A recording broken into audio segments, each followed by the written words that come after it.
Hello, welcome to lesson 3, and this week we are really focusing on assessing and strengthening the foundation, which is around engaging interactions, research-based curricula, and ongoing child assessment. So really getting to know the house framework a little bit more intimately. We're going to talk about some evidence-based practices and describe key indicators of high-quality inclusive environments, and develop a plan to increase the number of quality indicators within an early childhood settings. You can see our objectives here, and our assignments this week include a Yellow Dig conversation around classroom arrangement and zoning. We have a child assessment worksheet, and we also have a classroom indicators checklist. These are both part of your case study, so important to really think about and do this in such a way that it will support your ongoing project around the case study for this course. The readings this week, we have Building Blocks Model for Effective Instruction in Inclusive Early Childhood Setting from the Young and Exceptional Child.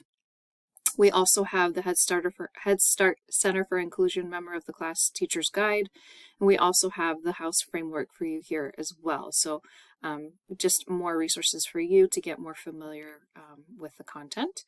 We have a presentation around classroom arrangement and the impact on inclusion and quality indicators of an early care and education setting.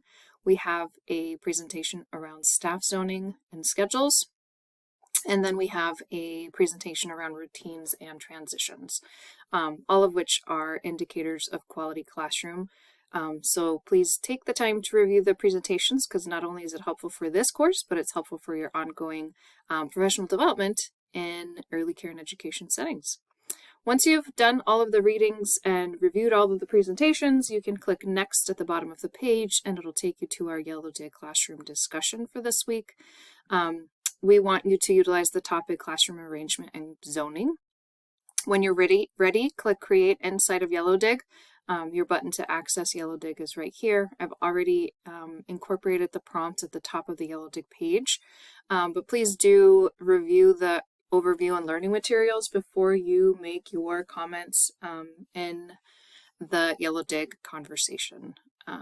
Again, this is about elevating your practice through collaboration and discussion with your peers in this course, and we're hopeful that after you leave the program, you'll continue this practice around a community of practice with a group of people that you work with in whatever setting you end up working within. So that's Yellow Dig. To access Yellow Dig, you click on this button. It'll take you to the Yellow Dig page, and you can post there.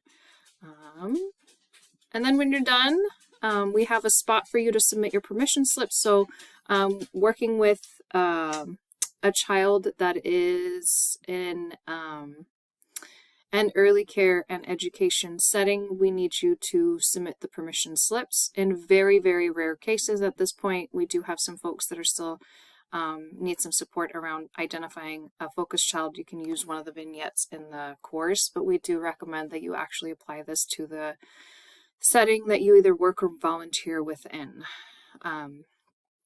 And then we have the classroom indicators checklist.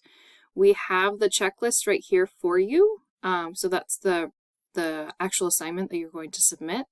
So the assignment is for you to utilize the quality classroom indicators checklist, obviously after you've reviewed all of the course content and also thinking about the course content up until this lesson should be helpful for you in doing the assignment. So when you're ready to do the assignment, go ahead and click on that. It'll force you to make a copy of the assignment. That's so that everybody can utilize the template and use it. So we need to have you describe in detail the current practice and what are some plans for improvement. So talk about what this looks like in practice. So what are you seeing in the classroom?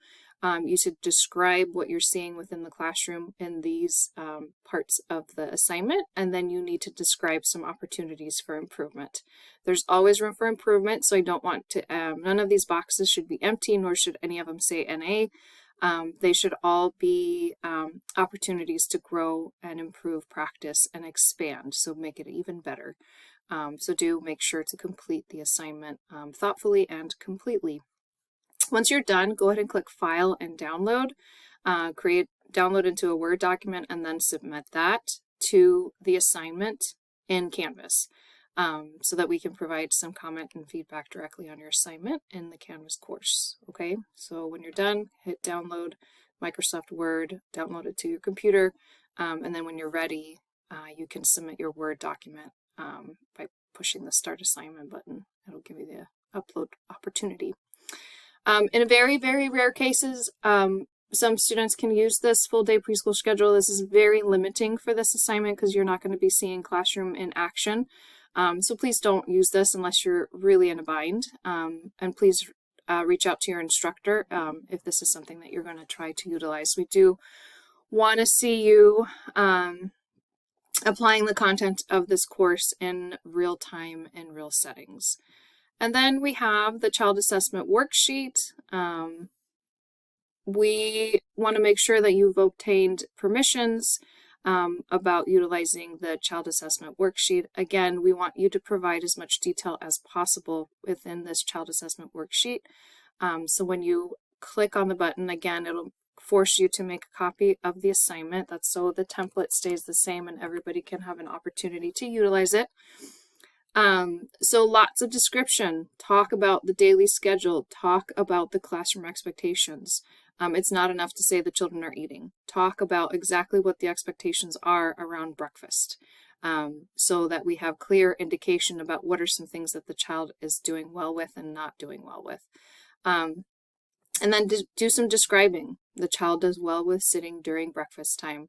The child has a really hard time transitioning from breakfast to the next activity, or he or she has a hard time with cleanup or something like that. So try to be provide as much documentation and description as possible, because that's only going to support your continued development of the case study and support you in your final project for this course. So be descriptive, be clear, provide as much information and context as possible, and that's only going to be supportive of you. This is also good practice for documentation.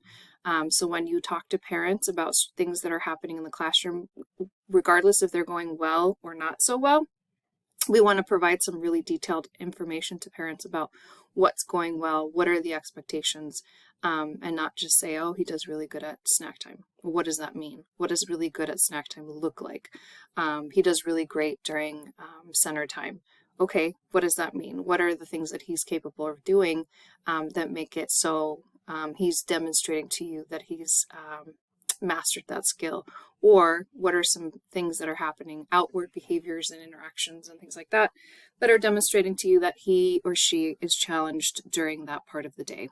Okay, so the more you provide here, the better off you're going to be. This is really great practice for early childhood educators for all parts of documentation, interacting with families, providing support, really thinking about what are things that are getting in the child's way for them to be successful within those settings. When you're done, go ahead again, click File, download Microsoft Word, save it to your computer, and then upload to the assignment. And again, so that we can provide you with some feedback directly on the assignment. Again, if you use the vignette, it's going to be a lot harder for you. You're going to have to make some things up. So it's just not as rich of an assignment when you submit the assignment with the vignette. So just a forewarning, we do want you to be engaging in a classroom, working or volunteering, and identifying a focus child for the duration of the course. And then we have this looking ahead page. We've provided you with the entire case study document, resources about video presentations that you'll be doing at the end of the course. So if you have questions about what's coming up, we have all of that included here in this case study document. Okay, so that's lesson 3. If you have any questions, please reach out to your group instructor. If you don't ask us, we don't know that you have questions. And the sooner you ask, the more likely you are to get supportive feedback, and we can help you along with the Module 3. Have a great week.